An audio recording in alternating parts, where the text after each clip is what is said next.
What's up, dude?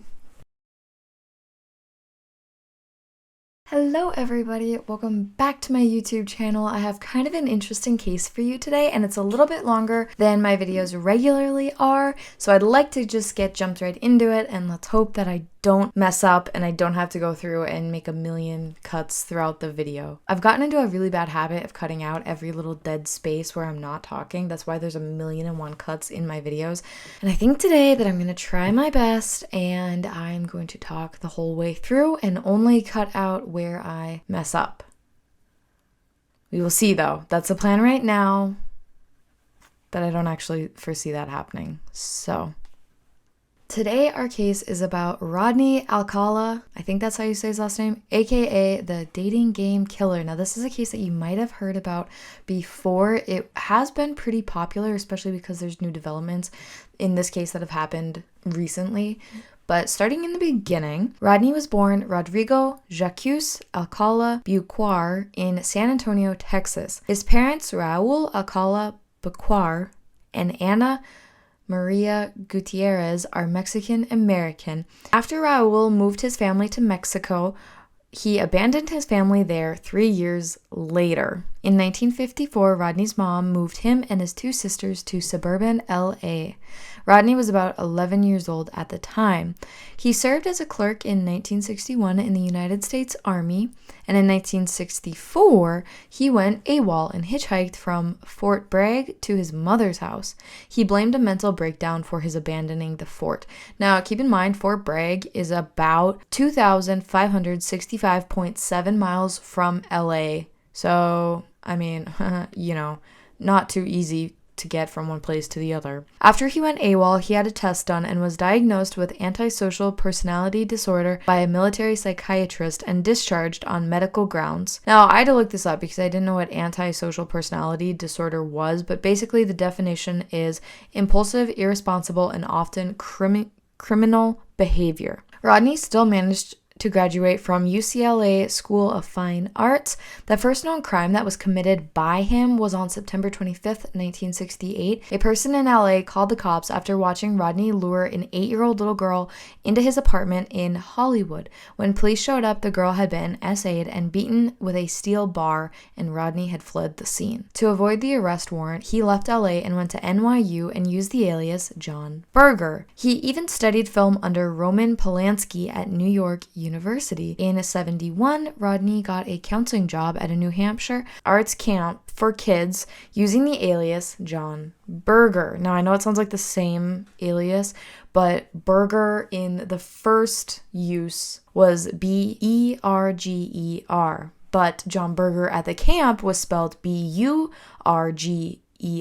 So, I mean, real original there, Rodney. In the same year, Cornelia Michelle Carlee, a 23-year-old flight attendant, was found sexually assaulted and strangled in her Manhattan apartment. Her murder, unfortunately, was unsolved until 2011.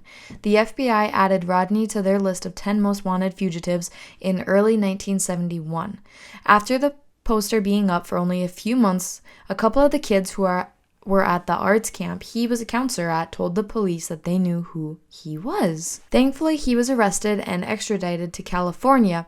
By then, however, the little girl's family had moved to Mexico and her parents wouldn't let her testify at his trial. Authorities couldn't charge him with rape and attempted murder without the girl as a witness. I don't know. I mean, I kind of understand why this is, but also it just seems so terribly unfair. Rodney was instead charged with child molestation and sentenced to 3 years. After only 17 months in prison, he was paroled in 1974. Less than 2 months later, he was arrested again for assaulting a 13-year-old who, in the court documents, is referred to as Julie. She thought he was just giving her a ride home from school.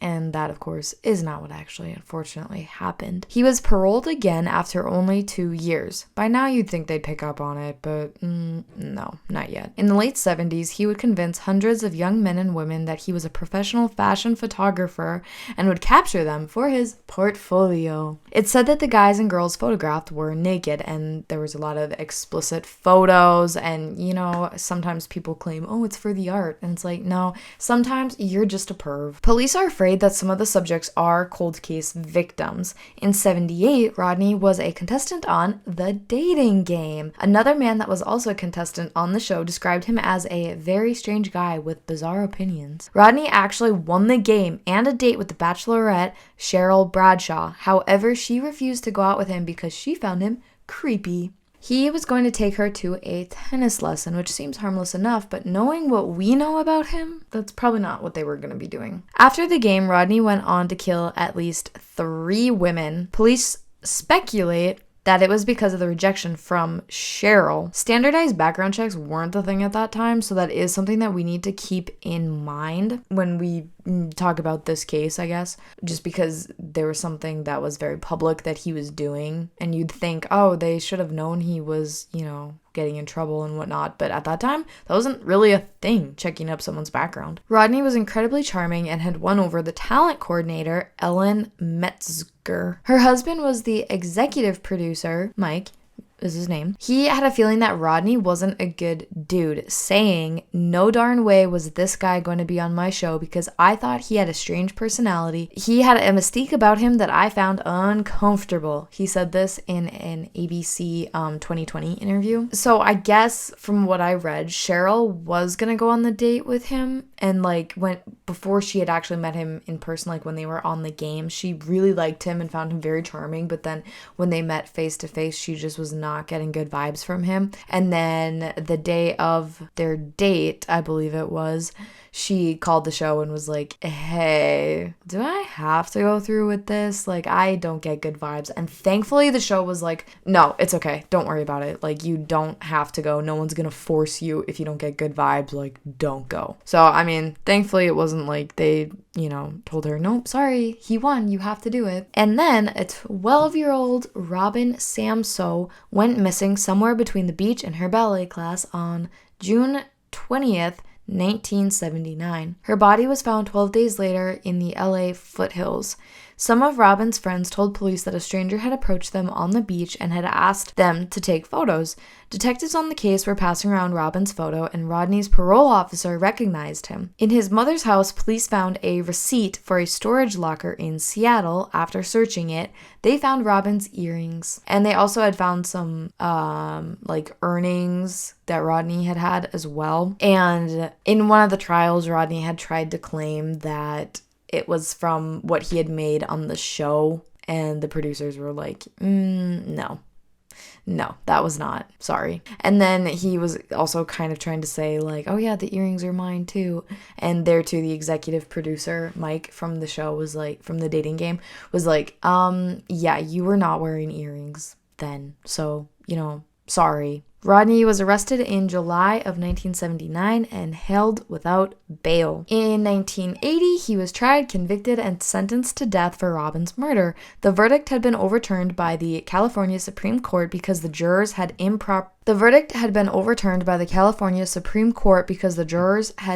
improperly informed of his prior sex crimes. After a second trial in 86, the same verdict was reached.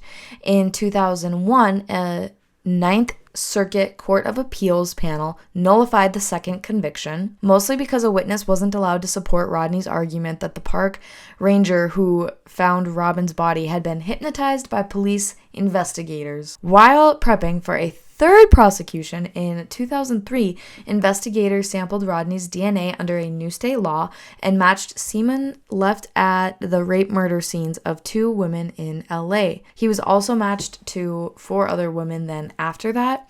And while being held in jail between the second and third trials, Rodney self-published a book. Narcissist much? The book was called You, the Jury, where he claims that he's innocent and suggests a different suspect altogether. He had filed 2 lawsuits against the California penal system for a slip and fall incident and for refusing to provide him a low-fat diet.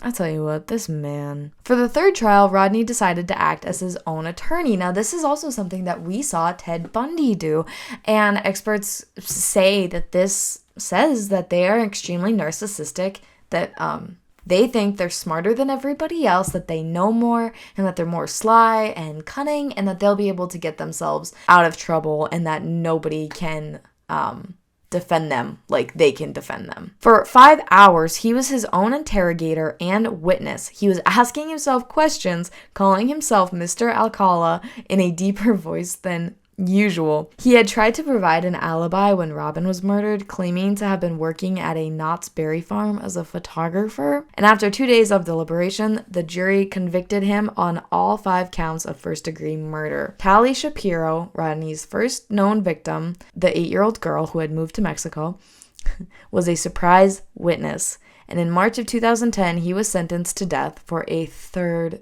time. And third time's the charm because this one actually stuck. However, on July 24th of 2021, so just last year, Rodney dies of unspecified natural causes in Courier, California at the age of 77. I thought this case was absolutely wild, and it didn't actually turn out taking as long to retell the story as I thought it was going to. So, but I cannot believe that it took 3 trials to finally get a conviction to stick. Like, what a slap in the face for all of the victims. And they think that he possibly had killed as many as 100 women. There's a lot of suspicion that there's cold cases that he could potentially be linked to. However, now it's kind of like, well, he's dead, but does it matter? But for victims' families, a lot of times this can just provide closure for them, which is absolutely worth something. So I think we need to keep the victims of this case in mind, of course. And I would love to know what you guys think about this case down in the comments. Please be respectful.